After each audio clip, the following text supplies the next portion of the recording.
Welcome to our channel. ఈ రోజు మనతో పాటు రమగారు ఉన్నారు. నమస్తే రమగారు. నమస్తే జయ.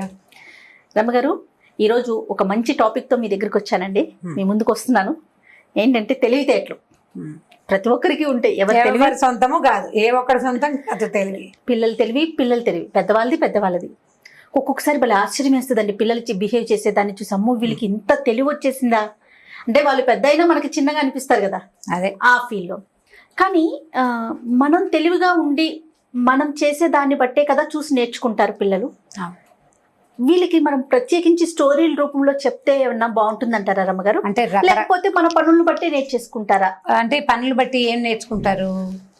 బిహేవియరల్ ప్రాబ్లమ్స్ కొన్ని సాల్వ్ చేసుకుంటారు పిల్లలు. అంటే ఇలా మాట్లాడచ్చు, ఇలా మాట్లాడకూడదు. లేదా పిల్లడు ఏదో తొందరపడి ఒక పని చేశాడు అనుకుందాం. తాళ్ళు నాయనమ్మో నమ్మమ్మో ఎవరో ఒకళ్ళు, అబ్బాయి అలా చేయకూడదురా బాబు, చేయకూడదానో పాపకో మనం నచ్చ చెప్తాం, కొంచెం అర్థమయ్యేలా చెప్తాం. పిల్లలు పరిణామ క్రమాలు అంటే పెరుగుతున్న దశలో ఏం చేస్తారంటే మనని అబ్జర్వ్ చేస్తూ ఉంటారు. మనతో పాటు స్కూల్లో టీచర్స్ని, తమ క్లాస్మేట్స్ని, చుట్టాలని, చుట్టుపక్కల వాతావరణాన్ని, ఆఖరికి మన ఇంటికి కాసేపు వచ్చి వెళ్ళే పని వాళ్ళని కూడా అబ్జర్వ్ చేస్తారు. మీకు చూడండి, 7-8 ఏళ్ల వయసులో చిట్టి పొట్టి అబద్ధాలు చెప్పేస్తారు. సులువుగా పిల్లలు అబద్ధాలు చెప్పేస్తారు, మసిపూసి మారేడికాయ చేస్తారు. అక్కడ ఒకటి ఉంటే వేరే స్టోరీ అల్లుతారు, కథలు అల్లుతూ ఉంటారు. ఇవన్నీ కూడా వాడి పుర్రెలో పుట్టేవి కొన్ని కాసిన పుడతాయి ప్రతివాడికి, ఎవడి తెలివి వాడిది కదా. మిగిలినవి చుట్టుపక్కల నుంచి గ్రాస్ప్ చేస్తారు. ఇప్పుడు గ్రాస్పింగ్ క్రమంలో వాళ్ళకి తెలుసుకునేవి కొన్ని అయితే, మనం తెలియచేసేవి కూడా కొన్ని ఉండొచ్చు. మనం ఉదాహరణకి అక్బర్ బీర్బల్ కథలు తెలివితేటలది, తర్వాత తెనాలి రామకృష్ణ కథలు, ఇవన్నీ కూడా ఏ పరిస్థితినైనా తమకు అనుగుణంగా వ్యక్తులు ఎలా తిప్పుకోవచ్చు అనేది నేర్పించే కథలే. ఇప్పుడు ఒక కథ చెప్పి నువ్వు ఇలా చెయ్యాలి అని పిల్లాడికి మనం చెప్పం. అలా చెప్తామా? ఏం చెప్తాం జనరల్గా? ఎవరన్నా పిల్లాడికి బాగా మార్కు వస్తే వాడికి 3 మార్కులు వచ్చినాయిరా, చక్కగా నువ్వు కూడా అలా తెచ్చుకో అని చెప్తాం. అంతేగాని వాడు ఏదో దొంగతనం చేసి తప్పించుకున్నాడు, నువ్వు కూడా అలా తప్పించుకో అని చెప్తాం. కానీ జనరల్గా మనం ఇలాంటి కథల్ని మనం అందించాలి. రకరకాల మనం శుభ్రతకి చెప్తాం, క్లీన్గా ఉండటం గురించి, అక్కడి నుంచి రకరకాల తెలివితేటల కథలు. ఎందుకంటే మనం సామెతలు ఉన్నాయి, తాడిని తన్నేవాడు ఒకడు ఉంటే వాడి తలని తన్నేవాడు ఇంకొకడు ఉంటాడు. ఇప్పుడు నీదొక తెలివి, నీ పై తెలివి, అంతకంటే పై తెలివి. మనం ఇప్పుడు జనరేషన్ కూడా ఎలా ఉంది, ఇదివరకట్లాగా లేదు. ఇదివరకు పిల్లలు 3వ నెల వస్తే గానీ బోర్ల పడేవాళ్ళు కాదు, ఏదో ఒక పలకరించడం పలికేవాళ్ళు కూడా కాదు. ఇప్పుడు నెల తిరిగేసరికి వాడు తలకాయ ఎత్తి చూసి మనని అనడానికి, పలకరించడానికి, చుట్టుపక్కల ఉన్న వాళ్ళని విడివిడిగా గుర్తుపట్టడానికి కూడా ట్రై చేస్తోంది ఈ జనరేషన్. అవును, వాళ్ళకే తెలుసు, మనం కూడా కొన్ని తెలియజేయచ్చు. చిన్న చిన్న తెలివితేటల కథలు, చాలా చిన్నవి. అక్బర్ బీర్బల్ కథలు, తెనాలి రామకృష్ణ కథలు నెంబర్ 1 అందులో. మంచి కథలు. అయితే ఒక చిన్న స్టోరీ చెప్దాం చూడండి, సరదాగా ఉంటుంది. అబ్జర్వేషన్ లో భాగం అన్నమాట. మనం మామూలుగా ఇప్పుడు ఎవరింటికో వెళ్ళాం భోజనానికి తీసుకెళ్తాం పిల్లల్ని. మన పిల్లలు కంచం చుట్టూతా మెతుకులు పోస్తూ తింటున్నారు అనుకుందాం, ఇంట్లో తింటారు. పిల్లలకి నేర్పిస్తాం, నీట్ గా తినాలి, చక్కగా టైడీగా ఉండాలి,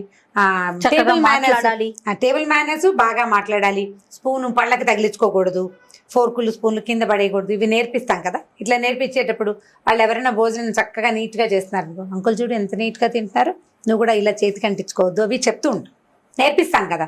ఆ నేర్పించే క్రమం ఎలా వస్తుంది? మనం 2-3 సార్లు చెప్పాక పిల్లలు ఈ థింగ్ని అబ్జర్వ్ చేయాలి అని తెలుసుకుంటారు. ప్రతిదీ అబ్జర్వేషనే కదా. అన్ని పనులు, మనం చిన్న చిన్న పనుల దగ్గర నుంచి పెద్ద పనుల వరకు అబ్జర్వేషన్ తోటే. తర్వాత ఏం చేస్తారు వాళ్ళు? దాన్ని ఇంప్రూవైజ్ చేస్తారు. కొన్ని తెలుసుకుని దాన్ని డెవలప్ చేసుకుంటారు, ఇంప్రూవైజ్ చేస్తారు కూడా. ఈ కథ చూడండి. ఒక ఊళ్ళోనట ఓ బ్రాహ్మణ ఇంట్లో పెద్ద భోజన పంక్తి జరుగుతుంది. వాళ్ళ ఇంట్లో ఏదో పూజ అయింది. పూజ అయితే ఏం చేశారంటే ఆయన ఏంటంటే ఆ గుళ్ళో అర్చకుడు, ఆ ఊళ్ళో ఉన్న దేవాలయంలో అర్చక స్వామి. అయితే ఆయన ఏం చేశారు, ఆ ఊళ్ళో ఉన్న బ్రాహ్మణ్యం అందరినీ భోజనానికి పిలిచారట. భోజనానికి పిలిస్తే వంతులు భారీగా పెట్టారు. ఇది ఎండాకాలం భోజనం. మామూలుగా మనం ఎండాకాలం భోజనాల్లో ఏం చేస్తాము? భోజనాల్లో అరటిపళ్ళు అవి వేస్తాం, ఎండాకాలం అయితే మామిడి పళ్ళు వేస్తాం.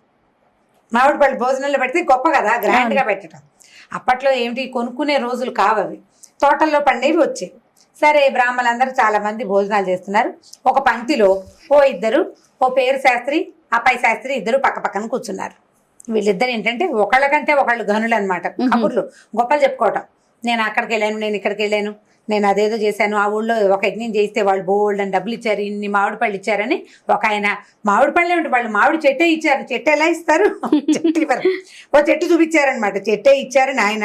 చెట్టు ఏమిటి, మాకు ఏకంగా మామిడి తోటే ఇచ్చారని రెండో ఆయన ఇలా బోల్డ్ అంత జోరుగా కబుర్లు చెప్పుకుంటున్నారు ఒకళ్ళకంటే ఒకళ్ళు. సరే ఈ భోజనాల పంక్తిలో సగపడి భోజనం అయిపోయింది, సాంబారు పులుసులు అవి అయిపోయాక పెరుగు వడ్డిస్తారు కదా, పెరుగుకు ముందు అందరికీ తలా ఒక మేలు రకపు మామిడి పళ్ళు చక్కగా మంచి రసాలు పెట్టేసరికి వీళ్ళు కబుర్లు చెప్పుకుంటున్నారు. ఈ లోపల ఏమైందంటే అవతల పంక్తిలో ఎవరో మాట్లాడుతుంటే ఈ పేరు శాస్త్రి గారు అప్పయ్య శాస్త్రి గారు ఇద్దరు ఉన్నారు కదా, పేరు శాస్త్రి గారిని ఎవరో పిలిచారు. ఈ పేరు శాస్త్రి గారు ఏం చేశాడు, మామిడి పండు రసం తినాలంటే ఎలా తినాలి, దాన్ని బాగా మెత్తగా చేసి జ్యూస్ పీల్చేలాగంటే రసాన్ని మనం నోట్తో పీల్చుకునేలాగా చెయ్యాలి కదా, అది చేత కావాలి, పిల్లలకి నేర్పించాలి.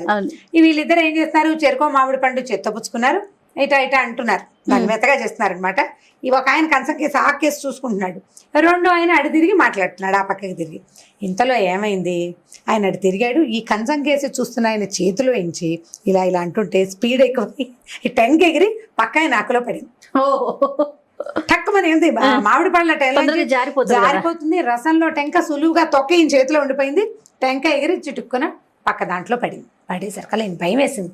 అయ్యో రామా పక్క దాంట్లో పడింది, అసలే ఈయనకి మాటలు ఎక్కువగా ఉన్నాయి, ఏం పోట్లాడి ఏం గోల్ చేశాడో, భోజన పంక్తుల నుంచి లేచి వెళ్ళిపోతే అవమానం, తప్పు, బాగుండదు, ఏం చెయ్యాలో అర్థం కాలేదు ఈయనకి. సరే అటు ఇటు చూస్తున్నాడు, ఎవరు చూడలేదు, ఈయన అదృష్టం బాగుండి ఎవరు చూడలే. ఈ అవతలికి చూస్తూ మాట్లాడుతున్న పేరు శాస్త్రి గారు ఆ మాటలు అయిపోయాక ఆకులోకి చూసుకునేసరికల్లా ఆయనకి తన చేతిలో లూజుగా ఉన్న పండు ఆ దాంట్లోంచి టెంక కొంచెం బాగా ఎక్కువసేపు పిసుకుతూ మాట్లాడుతున్నాడు, ఇది లూజ్ అయిపోయి టెంక జారుతోంది, ఆల్రెడీ ఓ టెంక ఉంది ఆకులో, పక్క నుంచి పడింది అనమాట. ఈయన ఏమనుకున్నాడు, అరే ఇవాళ రేపు మామిడి పళ్ళు భలేగా ఉన్నాయని, ఏమండోయ్ అప్పయ్య శాస్త్రి గారు చూశారు కలికాలం మామిడి కాయలో 2 టెంకలు ఉంటాయండి కవల పిల్లలాగా అని చెప్పేసరికల్లా ఈ పక్క ఆయన అమ్మయ్య తప్పుకున్నాడు రా అనుకున్నాడు, ధైర్యం వచ్చింది దాని మీద డెవలప్ చేశాడు అనమాట. అయినా ఈ 2 టెంకలు ఆ టెంకను ఒకదాన్ని చీకడం మొదలు పెట్టాడు, 2వ టెంకను కూడా ఆప్యాయంగా చూసుకున్నాడు. ఎంత గుజ్జు ఉందండి, ఇంత పండులో 2 ఇంతంత గుజ్జు ఉన్న టెంకలు ఉండటం ఎంత విచిత్రం, ఈ రోజులు ఇలా ఉన్నాయండి, ఫలానా రాజుగారు నాకు ఒక చెట్టు ఇచ్చారని చెప్పా కదా, ఆ చెట్టుకి ఇలాంటి 100 కాయలు కాసేయండి అని చెప్పాడు. చెప్పగానే పక్క ఆయన వెంటనే ఇంప్రూవైజ్ చేశాడు. అదేనండి విచిత్రం ఏమిటోను, మీకు 2 టెంకలున్న మామిడి పండు వచ్చిందా, నాకు వచ్చిన మామిడి పండులో టెంకే లేదు, టెంకలేని మామిడి పండు. అసలు ఈ టెంక లేకుండా చెట్లు ఎలా ఉంటాయో మీకు తెలుసా అండి, నాకు ఇచ్చారు చూడండి మామిడి తోట, ఆ తోటలో ఇలాంటి చెట్లే ఉన్నాయి, అస్సలు టెంకలు లేని మామిడి పళ్ళు తెగ్గాస్తున్నాయండి నాకు ఇచ్చిన తోటలో శాస్త్రి గారు, మీరు చూడాల్సిందేనన్నాడు. సరే మీరిద్దరు ప్రామిస్ చేసుకున్నారు, మీ చెట్టు నాకు చూపించండి, మీ తోటను నాకు చూపించండి అని. భోజనాలు అయిపోయినాయి, ఎవరిళ్ళకి వాళ్ళు కామ్గా వెళ్ళిపోయారు. ఇది అబ్జర్వ్ చేస్తున్నటువంటి ఆ శాస్త్రులు ఎవరి అయితే ఈ భోజనాలు పెడుతున్నారో వాళ్ళు రాసుకున్నారనమాట, అతనికంటే గనుడు ఆచంటి మల్లన్న, ఒకడికంటే ఒకడు గనుడు, ఒకడేమో తన ఇది ఎక్కడి నుంచి వచ్చింది అనే ఆలోచన లేకుండా తన దగ్గరికి వచ్చిందని అద్భుతంగా చెప్పేవాడు ఒకడు, తను చేసిన పొరపాటుని అవతల వాడి తెలివి తక్కువ తనతోటి కవర్ చేసుకునేవాడు రెండో వాడు. తెలివితేటలు బాగున్నాయి కదా, ఒకళ్ళని మించి ఒకళ్ళు. ఇప్పుడు ఏంటంటే మనం ఏదైనా ఒక సందర్భంలో ఇరుక్కుంటే ఆటే అబద్ధాలు ఆడకుండా తేలిగ్గా తప్పుకునే విధానం ఏదైనా ఉంటే దాన్ని పట్టుకుని బయటకు వచ్చేయాలి. అబద్ధాలు ఆడేసి గొడవ చేసేసి కాకుండా అవతల వాళ్ళు ఏదో పొరపాటు ఇదని అనుకున్నారనుకో, వాళ్ళని అలాగే